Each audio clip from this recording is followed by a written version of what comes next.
ಮೊದಲನೇ ಪ್ರಶ್ನೆ, ಹಣ್ಣಾಗಲು 2 ವರ್ಷಗಳ ಕಾಲ ಸಮಯ ತೆಗೆದುಕೊಳ್ಳುವ ಹಣ್ಣು ಯಾವುದು? A pineapple, B dragon fruits, C ಬಾಳೆಹಣ್ಣು, ಡಿ ಕಲ್ಲಂಗಡಿ.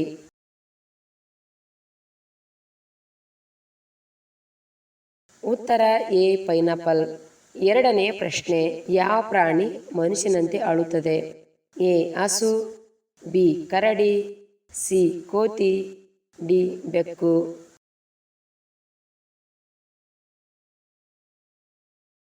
ಉತ್ತರ ಬಿ ಕರಡಿ. ಮೂರನೇ ಪ್ರಶ್ನೆ, ಕಷ್ಟದ ಸಮಯ ಬಂದಾಗ ಮನೆಗೆ ಬರುವ ಜೀವಿ ಯಾವುದು? ಎ ನಾಯಿ, ಬಿ ಕೋಳಿ, ಸಿ ಬೆಕ್ಕು, ಡಿ ಹಾವು.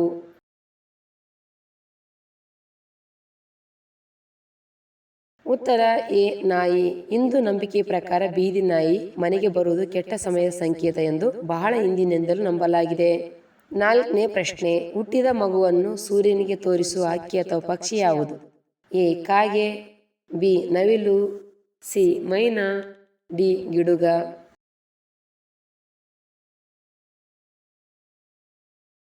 ಉತ್ತರ ಡಿ ಗಿಡುಗ. ಐದನೇ ಪ್ರಶ್ನೆ, ಬಾಯಲ್ಲಿ ಲಾಲಾರಸವಿಲ್ಲದಿದ್ದರೆ ಏನಾಗುತ್ತದೆ? ಎ ರುಚಿಯಾಗುವುದಿಲ್ಲ, ಬಿ ಹಲ್ಲು ಹಾಳಾಗುವುದಿಲ್ಲ, ಸಿ ಮಾತನಾಡಲಾಗುವುದಿಲ್ಲ, ಸಿ ಸೋಂಕು ಇಲ್ಲ.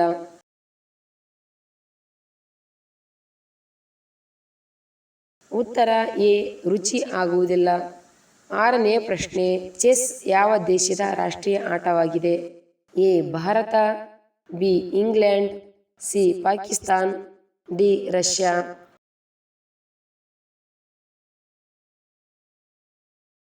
ಉತ್ತರ ಡಿ ರಷ್ಯಾ. ಏಳನೇ ಪ್ರಶ್ನೆ, ನೀಲಿ ಗುಲಾಬಿ ಎಲ್ಲಿ ಕಂಡುಬರುತ್ತದೆ? A Japan, B India, C Sri Lanka, D Turkiye.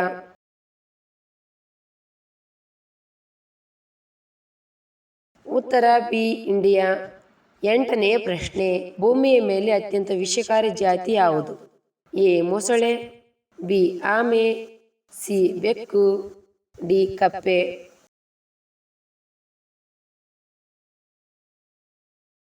ಉತ್ತರ ಡಿ ಕಪ್ಪೆ. ಒಂಬತ್ತನೆಯ ಪ್ರಶ್ನೆ, ಮಣ್ಣಿನ ಮಡಕೆಯ ನೀರನ್ನು ಕುಡಿಯುವುದರಿಂದ ಯಾವ ರೋಗವನ್ನು ಗುಣಪಡಿಸಬಹುದು? ಎ ಮೈಗ್ರೇನ್, ಬಿ ಹೃದಯ ರೋಗ, ಸಿ ಕ್ಯಾನ್ಸರ್, ಡಿ ಅಸಿಡಿಟಿ.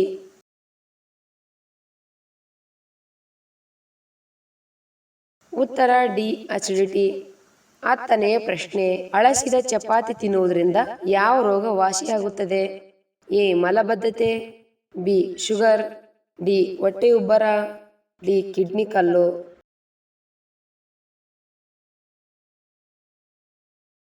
ಉತ್ತರ ಬಿ ಶುಗರ್. ಹಳಸಿದ ಚಪಾತಿಯಲ್ಲಿ ಅನೇಕ ಒಳ್ಳೆಯ ಬ್ಯಾಕ್ಟೀರಿಯಾಗಳು ಹುಟ್ಟಿಕೊಳ್ಳುತ್ತವೆ. ಸಕ್ಕರೆ ಮಟ್ಟವನ್ನು ನಿಯಂತ್ರಿಸಲು ತಾಜಾ ಚಪಾತಿಗಿಂತ ಹಳೆಯ ಚಪಾತಿ ಉತ್ತಮವಾಗಿದೆ. ಇದು ಬೆಳಗ್ಗೆ ರಕ್ತದಲ್ಲಿನ ಸಕ್ಕರೆ ಮಟ್ಟವನ್ನು ನಿಯಂತ್ರಿಸಲು ಸಹಾಯ ಮಾಡುತ್ತದೆ. 11ನೇ ಪ್ರಶ್ನೆ, ಪ್ರಪಂಚದಲ್ಲಿ ಅತ್ಯಧಿಕವಾಗಿ ಸಿಡಿಲು ಬೀಳುವ ಪ್ರದೇಶ ಯಾವುದು? A Sri Lanka, B Indonesia, C Australia, D Venezuela.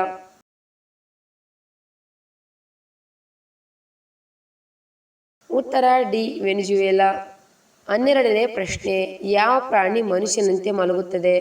A ಹುಲಿ, ಬಿ ಗೂಬೆಗಳು, ಸಿ ಕುರಿ, ಡಿ ನಾಯಿ.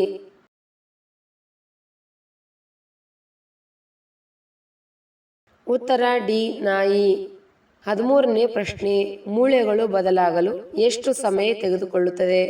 ಎ 10 ವರ್ಷ, ಬಿ 9 ವರ್ಷ, ಸಿ 8 ವರ್ಷ, ಡಿ 7 ವರ್ಷ.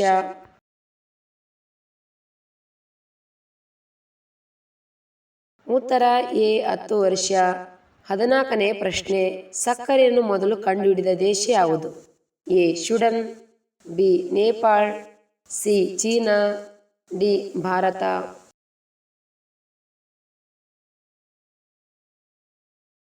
ಉತ್ತರ ಡಿ ಭಾರತ.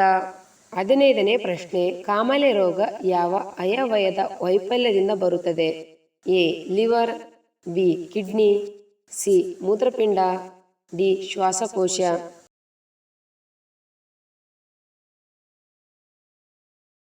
ಉತ್ತರ ಎ ಲಿವರ್. 16ನೇ ಪ್ರಶ್ನೆ, ಭಾರತದ ಯಾವ ರಾಜ್ಯದಲ್ಲಿ ನಾಯಿ ದೇವಾಲಯವಿದೆ? A Rajasthan, B Gujarat, C Maharashtra, D Karnataka.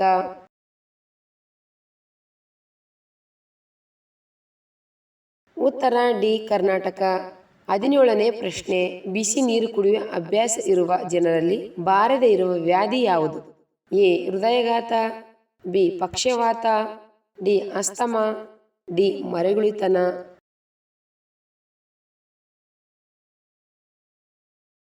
ಉತ್ತರ ಎ ಹೃದಯಾಘಾತ. 18ನೇ ಪ್ರಶ್ನೆ, ಶರೀರದಲ್ಲಿ ಉಷ್ಣವನ್ನು ಕಡಿಮೆ ಮಾಡುವ ಹಣ್ಣು ಯಾವುದು? ಎ ಚಿಕ್ಕು, ಬಿ ಬಾಳೆಹಣ್ಣು, ಸಿ ಮಾವಿನ ಹಣ್ಣು, ಡಿ ಕಲ್ಲಂಗಡಿ.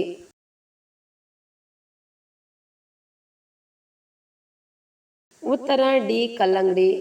19ನೇ ಪ್ರಶ್ನೆ, ಒಂದು ಆನೆಯ ಸರಾಸರಿ ಜೀವಿತಾವಧಿ ಎಷ್ಟು? ಎ 100 ವರ್ಷಗಳು, ಬಿ 70 ವರ್ಷಗಳು, ಸಿ 50 ವರ್ಷಗಳು, ಡಿ 200 ವರ್ಷಗಳು.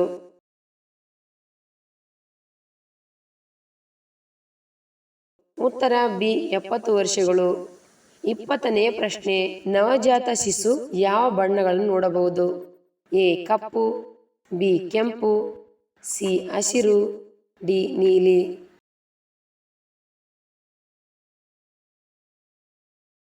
ಉತ್ತರ ಎ ಕಪ್ಪು. ಚಿಕ್ಕ ವಯಸ್ಸಿನಲ್ಲಿ ಬಿಳಿ ಕೂದಲು ಏಕೆ ಬರುತ್ತದೆ? ಎ ವಿಟಮಿನ್ ಬಿ12 ಕೊರತೆ, ಬಿ ವಿಟಮಿನ್ ಎ ಕೊರತೆ, ಸಿ ವಿಟಮಿನ್ ಸಿ ಕೊರತೆ, ಡಿ ವಿಟಮಿನ್ ಬಿ6 ಕೊರತೆ.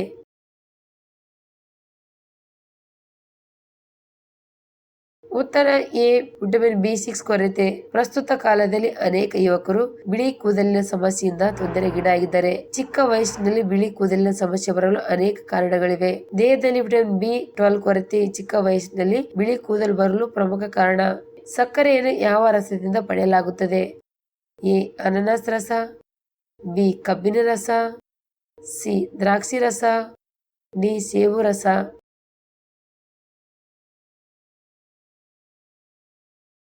ಉತ್ತರ ಬಿ ಕಬ್ಬಿನ ರಸ. ಸಕ್ಕರೆಯನ್ನು ಕಬ್ಬಿನ ರಸದಿಂದ ತಯಾರಿಸಲಾಗುತ್ತದೆ.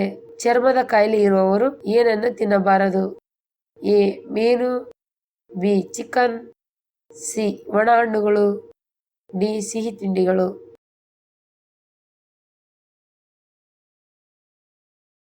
ಉತ್ತರ ಬಿ ಚಿಕನ್. ಚರ್ಮದ ಕಾಯಿಲೆ ಇರುವವರು ಚಿಕನ್ ತಿನ್ನಬಾರದು.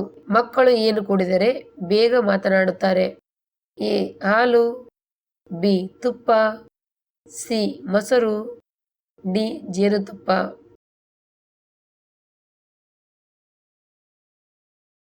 ಉತ್ತರ ಡಿ ಜೇನುತುಪ್ಪ. ಹಲವಾರು ಶತಮಾನಗಳಿಂದ ಹಲವು ಕಾಯಿಲೆಗಳನ್ನು ಗುಣಪಡಿಸಲು ಜೇನುತುಪ್ಪ ಬಳಸಲಾಗುತ್ತದೆ. ಜೇನುತುಪ್ಪದಲ್ಲಿ ಆಂಟಿಸೆಪ್ಟಿಕ್ ಗುಣಲಕ್ಷಣಗಳು ಹೆಚ್ಚಾಗಿವೆ. ಆಯುರ್ವೇದದ ಪ್ರಕಾರ ಮಕ್ಕಳು ಜೇನುತುಪ್ಪವನ್ನು ನೆಕ್ಕುವುದರಿಂದ ಬೇಗ ಮಾತನಾಡುತ್ತಾರೆ.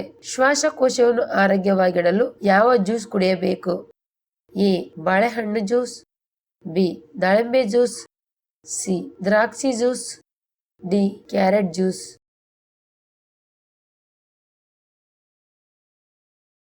ಉತ್ತರ ಡಿ ಕ್ಯಾರೆಟ್ ಜ್ಯೂಸ್. ಶ್ವಾಸಕೋಶವನ್ನು ಆರೋಗ್ಯವಾಗಿಟ್ಟುಕೊಳ್ಳಲು ಕ್ಯಾರೆಟ್ ಜ್ಯೂಸ್ ಅನ್ನು ಕುಡಿಯಬೇಕು. ಇದು ವಿಟಮಿನ್ ಎ, ವಿಟಮಿನ್ ಸಿ ನಂತ ಪ್ರಮುಖ ಪೋಷಕಾಂಶಗಳನ್ನು ಹೊಂದಿದೆ.